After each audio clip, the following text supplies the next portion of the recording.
at the Virginia Museum of Fine Arts looking at an enormous equestrian sculpture by Kehinde Wiley. Kehinde Wiley came to Richmond in conjunction with his exhibition entitled A New Republic. When he was here, my colleague Sarah Eckhart took him on a small tour of the city. They drove down Monument Avenue, which at the time was peppered with these large monuments of men who were engaged in the lost cause, who were heroes of the Confederacy. Kehinde Wiley had already engaged on a series of paintings of equestrian figures using historic images of rulers, but replacing them with contemporary Black men. And so it makes sense to me that he was interested in seeing Monument Avenue, especially the equestrian sculptures that were there. That series alluded to the fact that Black bodies were often not seen within classicism. They were always viewed in a sense of marginalization of those to be conquered, not as conquerors. When we think about classicism, we think about white marble, and we don't get the Black body until after the Civil War. You have people like Edmonia Lewis, who is the only one working in marble with Black or even Indigenous American subject matter. But it's not until you get Augusta Savage, Barthé, really looking at the Black body and casting them in bronze. Elizabeth Catlett continues that trajectory. But seeing those equestrian sculptures,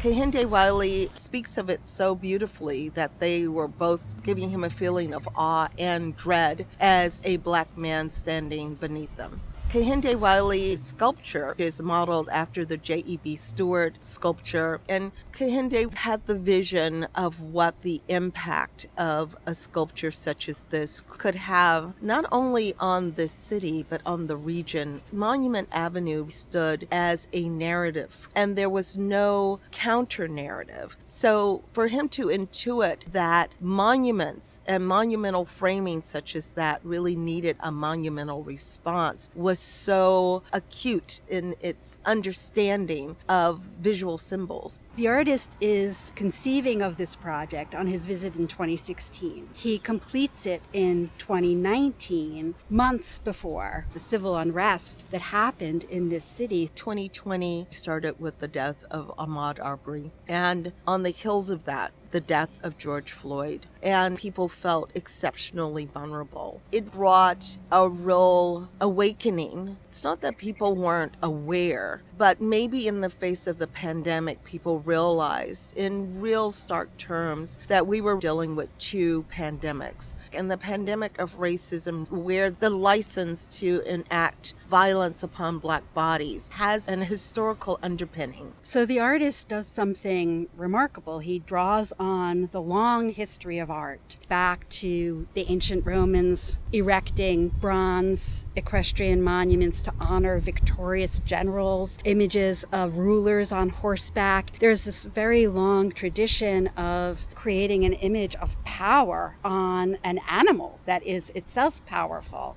That was one of the whole underpinnings of the J.E.B. Stuart, the Stonewall Jackson, the Robert E. Lee monuments. I think Kehinde found the J.E.B. Stuart monument the most dynamic. J.E.B. Stuart was a leader in the cavalry of the Confederacy, and this particular image was of J.E.B. Stuart charging northward very courageously, but looking very longingly and lovingly back at the South. So instead of Jeb Stuart, we here have a contemporary Black man in jeans, in a hoodie, and high top fade with the hair dreaded at the top and placed in a bit of a bun. Kehinde sees this person as the everyday youth that would be most vulnerable to that police or state-sanctioned violence. The figure is pulling back on the reins with his left hand, using his left foot as leverage to turn his torso around and look behind him as though he was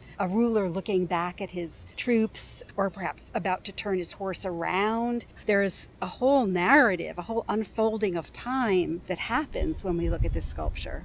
Comparing this to the Stuart monument that this was inspired by, I noticed that the figures seem so much more upright. And there's something very much about projecting a sense of hope into the future. We could bring in the biblical scripture. It's Matthew 24:6, and there will be wars and rumors of wars. But what Matthew implores is for us not to lose hope, that at the end of all of this chaos, there will be a moment in which the downtrodden are elevated. We can think about Kehinde Wiley offering us a solution to the problem of inheriting these monuments. Do we destroy them? Do we put them in a different kind of museum? Do we leave them where they are and recontextualize them? But here, a new kind of monument that reflects who we are and the best of ourselves today. He allows the city to move forward into the 21st century with a new narrative and a new symbol of that narrative.